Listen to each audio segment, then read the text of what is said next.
araw na mula nang bayuhin ng pinakamalakas na bagyo sa mundo. The Philippines tops a list of countries most susceptible to hazards caused by climate change. Bahagyang tumakas ang bagyong Leon. The Philippines is experiencing a climate crisis. It is currently the most tropical cyclone-visited country in the world, averaging to 20 tropical cyclones per year.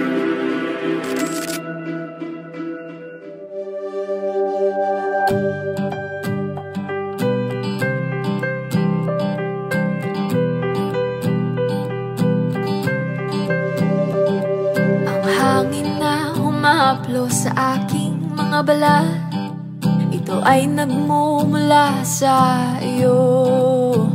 Mula sa berdeng mga puno at asul na dagat, ang sarap pagmasdan ng kagandahan mo.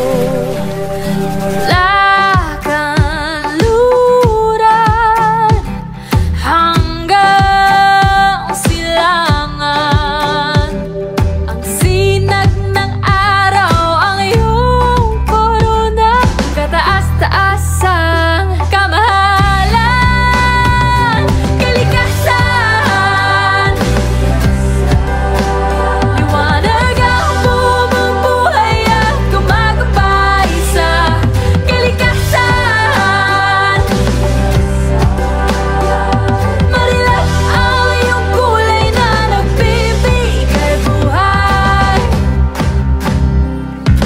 Mula kapatagan hanggang sa mga bundok, kamangha-mangha pagkalikha sa iyo.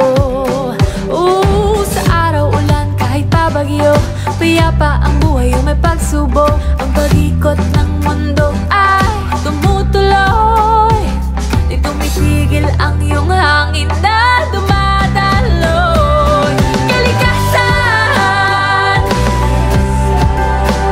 liwanag ang bumubuhay at gumagabay sa kalikasan. Marilap ang iyong kulay na nagbibigay buhay.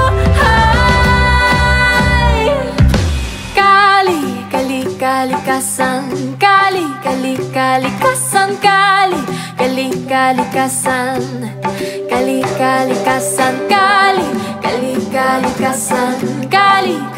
kalikasan, kalikasan, kalikasan, inang kalikasan.